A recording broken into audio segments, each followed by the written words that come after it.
Hi, guys. Welcome to Thoughtful Thursday. I'm JJ Joshua at jjforinsight.com.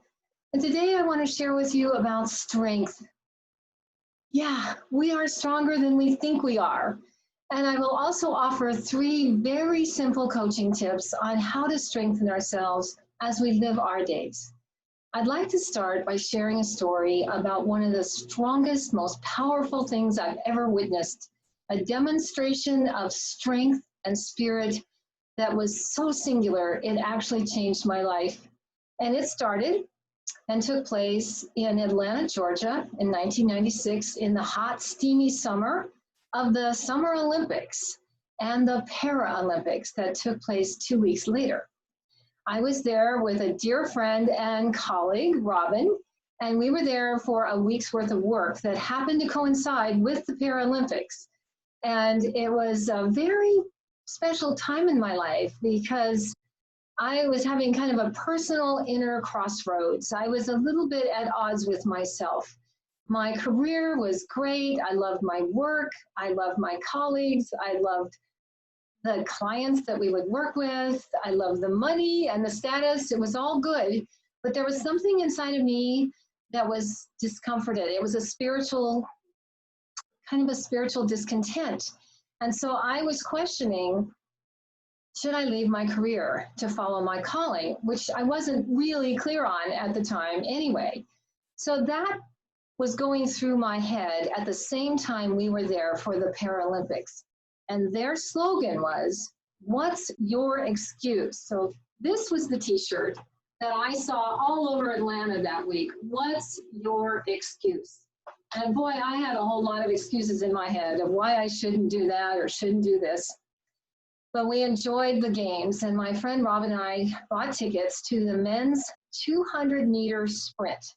And these men all had a single amputation below the knee. That was their disability, so to speak. So we got in the stands, the gun goes off, and they take off. Oh my gosh, it was so fast. And there was nothing about that sight that was disabled. There was so much power, and those men were so beautiful in the running.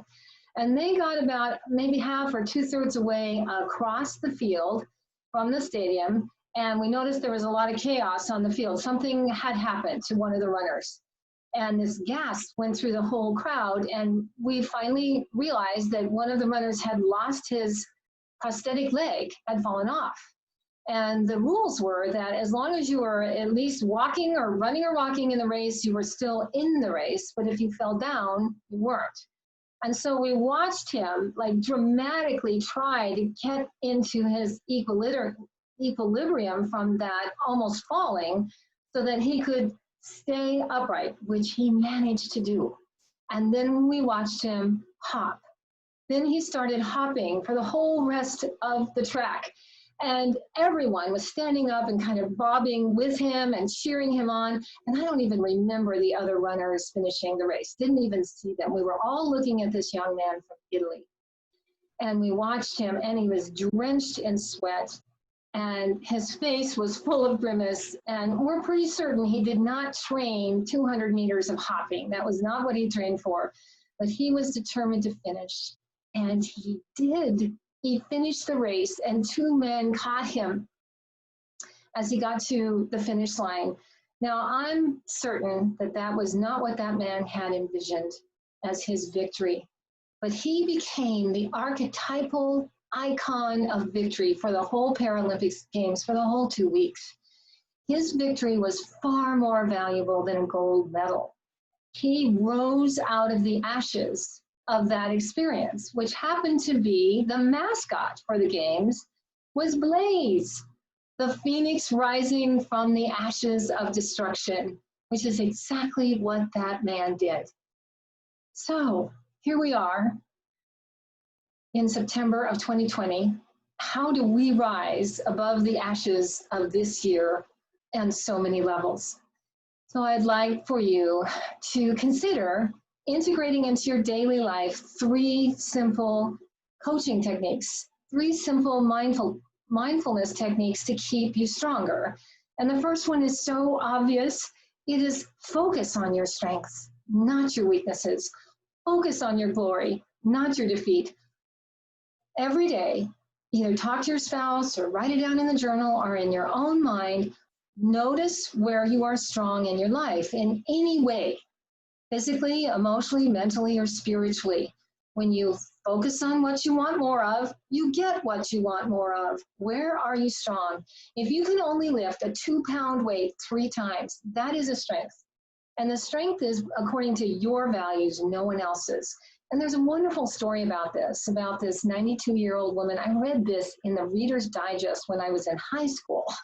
This story just stayed with me, of this woman, 92 years old. Every day she got up at 7, had her healthy breakfast, did a few little exercises, and then she got dressed up to the nines, hair, makeup, fully coordinated outfit, like she was going to tea with the queen. Every day she did this. She would even wear heels around her apartment.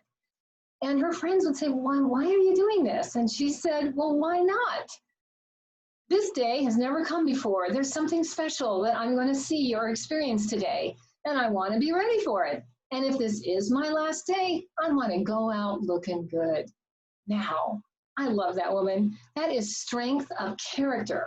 That is strength of self-esteem. So the number one thing we can do to stay strong is focus on our strengths. Now, the second thing is called growing the good. This is actually a neuroscience technique. I learned about it from Rick Hanson, who wrote 2 books, Buddha Brain and Hardwiring Happiness. So you know how you can have a great day, literally, most of the day was good, but one thing happened that disturbed you or upset you, and that's what your brain gets going on. Well, that's the lizard brain. That is our lizard brain that is programmed to look for danger and discomfort and what's different, and all it's looking for is what's wrong. And that's hardwired into our brainstem. But we can rise above lizard brain, let's hope that we can, and we do that by growing the good. And that is simply the practice of noticing the good moments in your life, and instead of just whizzing by them to get to the next item on your task list, to actually grow them with intention, attention, and breath. And I'll just give you a simple example.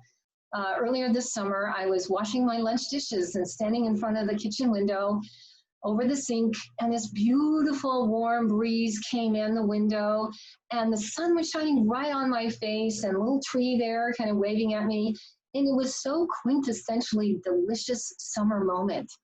And instead of just moving on and getting the dishes done, I stopped and I let it soak in and just felt the bounty of how rich I was in that moment, how healthy and strong I was and peaceful, and just allowed the nourishment of the summer moment to drench me. And even now, as I'm talking to you, I can feel my nervous system changing, just remembering that moment. That's calling growing the good. As you go through your day, just take a few seconds. Now, Rick Hanson says we need at least 3 minutes of growing the good for the neuroscience to do its job, to change the biochemistry in our body and cause a relaxation event. So about 3 minutes growing the good as you go through your day. The third thing to practice is laughing. Oh, we need to laugh, you guys. Laughing makes us stronger in every way. Norman Cousins wrote a book in 1982 called Anatomy of an Illness, where he described how he healed himself of an excruciatingly painful disease that usually 1 out of 500 people will recover from. And he did it with laughter. He discovered that if he laughed for 10 minutes, and he would induce his laughter by watching Karl Marx's movies and having people and candid camera, TV and jokes, and he would make himself laugh, just like you'd make yourself exercise for 10 minutes.